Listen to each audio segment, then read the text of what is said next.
Salut les âmes damnées, ici Octolady et bienvenue sur ma chaîne. Helluva Boss et Has Been Hotel, deux séries qu'on attend avec impatience. Helluva nous fait languir de son saison finale, tandis que sa saison 2 avance bien. Quant à Has Been Hotel, c'est la toute première saison qui se fait attendre. Mais justement, dans cette longue attente qu'est la nôtre, de nombreuses news viennent la ponctuer et nous allons résumer ensemble tout ce qui s'est passé ces 2 derniers mois autour de l'univers infernal de VivZipPop. Cela fait depuis le 31 octobre 2021 que nous sommes maintenant en attente de l'épisode 8, aka la partie 2 du saison finale d'Helluva Boss. Et pour cause, selon VivZ et plusieurs membres de l'équipe, il s'agirait de l'épisode le plus ambitieux de la saison. Depuis la première partie, 3 extraits ont été mis en ligne, le premier provenant directement du teaser, le second sorti du Patreon de VivZ, et enfin le dernier est le premier sneak peek officiel de l'épisode. Publié le 4 mai, celui-ci nous montre une nouvelle fois une scène se déroulant dans le cercle de la gourmandise. Et si on en croit les personnages qu'on y voit, il est fort probable que ma théorie selon laquelle la population dominante serait les Hellhounds se confirme d'autant plus. On remarque d'ailleurs ici le même personnage que dans la scène avec Luna et Blitz, et bien évidemment un personnage central étant encore une fois un nouveau Hellhound, et bizarrement il me donne vraiment des Foxy Vibes de FNAF. Dans le post, on peut également voir apparaître une abeille et un pot de miel. Nous avions déjà évoqué le fait que Beelzebub pouvait en effet être un prince démon abeille. Et on dirait que nous étions sur la bonne voie. Mais il y a un certain détail dont j'avais oublié de vous parler. En effet, dans l'épisode 7, durant la chanson de Moxie, ce dernier utilise le terme her pour justement parler de Beelzebub.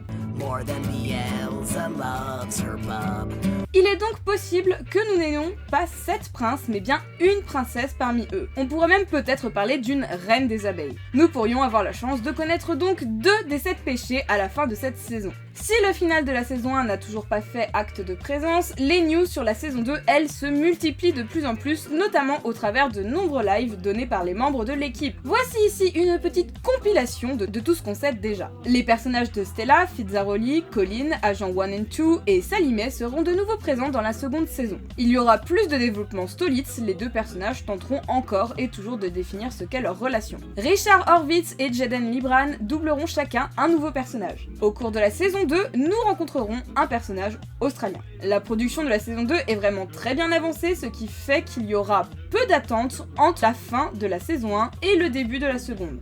Celle-ci aura des épisodes plus longs ainsi qu'une animation de type Disney selon l'équipe. Elle ne sera pas non plus la dernière saison car l'écriture de la saison 3 est en passe de commencer prochainement. Il travaille également actuellement sur un opening pour la nouvelle saison. Pour tout ce qui concerne le côté musical de la série, Sam Haft, principal compositeur des chansons d'Helluva Boss, nous a affirmé qu'une bande originale allait bel et bien sortir. Actuellement, il travaille sur l'aspect légal de la chose avec les artistes concernés. Millie et Moxie auront un duo musical dans la seconde saison. Bryce Pickman, le doubleur de Stolas, a enregistré une chanson pour la saison 2 avec d'énormes vibes entre Dalny Elfman et Broadway. Il y aurait beaucoup de chansons pour Asmodeus fils et dans le cercle de la luxure de manière générale. Il est probable que Stolas et Blitz aient également un duo musical dans cette seconde saison. Il y aura beaucoup plus de filles de Stolas et de Luna en saison 2 et cette dernière aura également le droit à un épisode centré sur elle. Quelques fun facts. Les plantes carnivores de Stolas proviennent d'un autre cercle et possèdent un lore propre, mais l'équipe ne s'est pas étendue sur le sujet. Asmodeus, en tant que prince de la luxure, peut adapter la taille de son pénis à n'importe quoi. Et enfin, Luna a 22 ans en âge des enfers, ce qui selon VivZ ne signifie rien car les années en enfer sont différentes de celles sur Terre, et si on se fie à cela, Millie, elle devrait alors avoir 27 ans.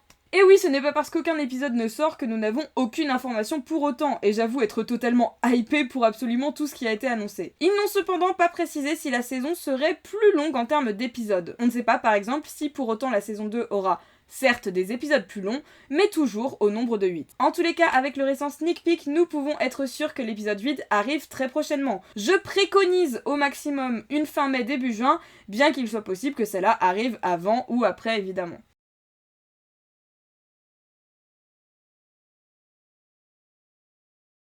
Ça bouge également du côté de notre hôtel des enfers. En effet, depuis la dernière vidéo news, 2 nouveaux redesigns de personnages ont été dévoilés, et pas des moindres puisqu'il s'agit d'Alastor et d'Angeldos. Comme je l'avais préconisé pour ces 2 gaillards, les changements ont été très légers pour ces 2 personnages. Alastor par exemple a des nuances plus sombres, il a maintenant un billet blanc sur son col, La forme de son micro a également changé, ressemblant un peu plus à une sorte de fraise et étant à présent à moitié blanc. Il semble être dans la tour radio que nous avons pu voir sur le visuel officiel de l'hôtel. Angel, quant à lui, a quelques changements plus notables. Il a maintenant 2 paires de gants dépareillés qui remontent jusqu'en haut de ses bras.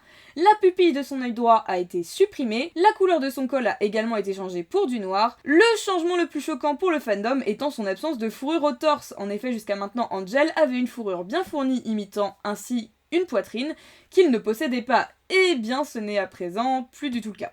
Nous avons également eu quelques indices concernant les futurs acteurs qui doubleront probablement les personnages de la future série. En 2018, Vivzi avait dit sur Twitter qu'Erika Ensingen, une chanteuse de Broadway, avait la voix parfaite pour Charlie. Cette même chanteuse a récemment parlé de son implication dans le projet en story Instagram, il est donc fort probable que celle-ci ait été castée pour Charlie. Leslie Kritzer a également annoncé qu'elle faisait partie du casting sur son compte Instagram.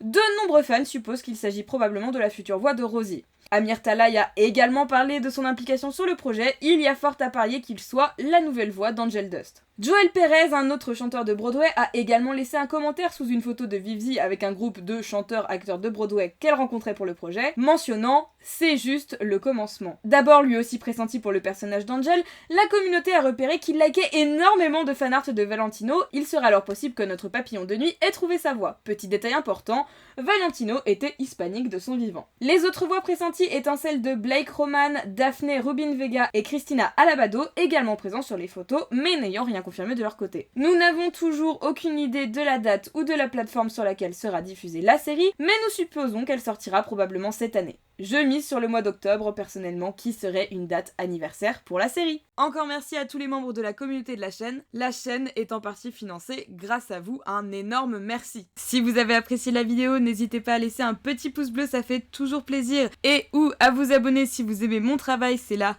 meilleure gratification qu'on puisse recevoir. Merci à vous d'être toujours plus nombreux, en tout cas on se retrouve très vite pour une prochaine vidéo, restez à l'écoute.